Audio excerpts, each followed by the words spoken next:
সোনাইমুড়ি উপজেলা বিএনপির নতুন কমিটি ঘোষণা নিয়ে চলছে ব্যাপক আলাপ আলোচনা। চায়ের দোকান থেকে শুরু করে রাজনীতির টেবিলে সবখানেই চলছে এই আলোচনা।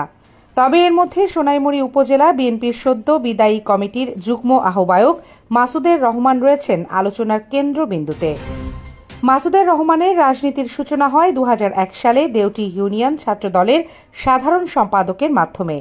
এরপর তিনি আমিশাপাড়া খলিলুর রহমান ডিগ্রি কলেজ ছাত্রদল এবং পর্যায়ক্রমে ইউনিয়ন বিএনপি ও সোনাইমুড়ি উপজেলা বিএনপির রাজনীতিতে জড়িয়ে পড়েন। সর্বশেষ উপজেলা বিএনপির যুগ্ম আহ্বায়ক নির্বাচিত হন তিনি।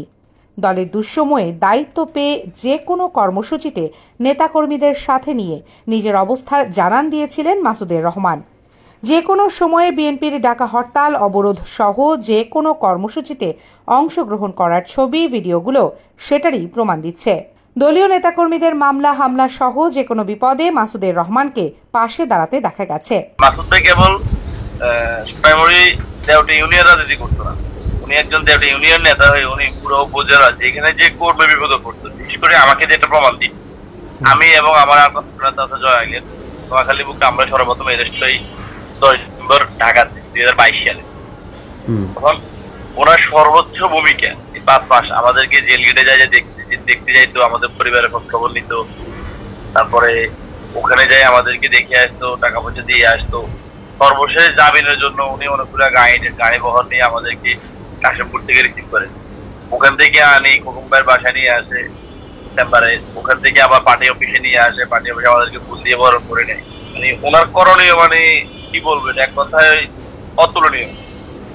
আর তাছাড়া শুধু আমি একা না, এরকম আমার মতো অসংখ্য কর্মী দুর্দিনে সুদিনে, মানে যেভাবে দুর্দিনে যেভাবে উনি পাশে ছিল, এমন কোন কর্মী বলতে পারবে না যারা দুঃসময় রাজনীতি করছে, তারা বলতে এমন কোন লোক বলতে পারবে না যে মাসুদ ভাই তাদেরকে সাপোর্ট দেয় নাই, তাদের পাশে দাঁড়ায়নি।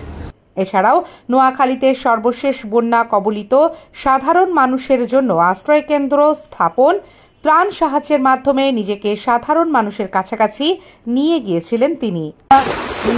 আমাদের গ্রামে আসে নাই, যা আমার ভাই বহুত কষ্ট করি উনি আসছে, আমাদের মাহবুবুদ্দিন খোকন ভাইয়ের পক্ষ থেকে আমাদের মাসুদ ভাই আসছে আমাদের ডুমুরিয়া গ্রাম পরিদর্শন করার জন্য। এই পর্যন্ত কোনো লোক আসে নাই। তো ভাই আপনারা সারা বাংলাদেশে অন্তত বন্যত্ব মানুষের পাশে থাকবেন, এতে সবার প্রতি অনুরোধ। আমার ডুমুরিয়া গ্রাম খুবই অবহেলিত, খুবই কষ্টে আছে মানুষ, পানিবন্দী এলাকা, সবাই দয়া করে আমাদের দিকে দৃষ্টিভঙ্গি রাখবেন।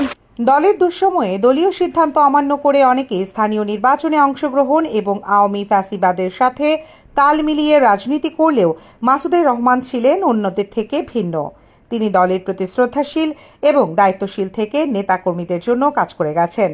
এর পাশাপাশি বিভিন্ন রকম সামাজিক ও মানবিক কাজে তার অবদান ছিল চোখে পড়ার মতো। তৃণমূল নেতাকর্মীদের দাবি, যারা দুঃসময়ে দলের জন্য কাজ করেছে, দলের জন্য নানা রকম ত্যাগ স্বীকার করেছে, তারাই যেন আগামীতে দলের দায়িত্ব পায়। তা না হলে ত্যাগীদের অবমূল্যায়ন করা হবে এবং ত্যাগীরা দিন দিন হারিয়ে যাবে।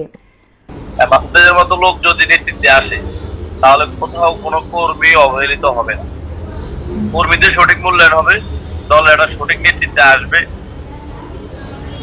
এটুকু আমরা প্রত্যাশা। ওনার আগামী দিনে যে রাজনীতি যে আবির্ভাব ছিল আছে এখন পর্যন্ত সৃষ্টি হচ্ছে, ওই হিসেবে ওনার মতো লোক দায়িত্বে আসছে সোনাইমুড়ি উপজেলার অন্তত বিএনপি পরিবারের গরিব দুঃখী মানুষের, কিংবা আপনার যারা দুর্দিনের রাজনীতির জন্য অনেক কম কাঁপছে, তাদের অবহেলিত যেগুলো হবে না। মাসুদের মতো লোক যদি নেতৃত্বে আসে। নোয়াখালী টিভি, বৃহত্তর নোয়াখালীর প্রতিচ্ছবি।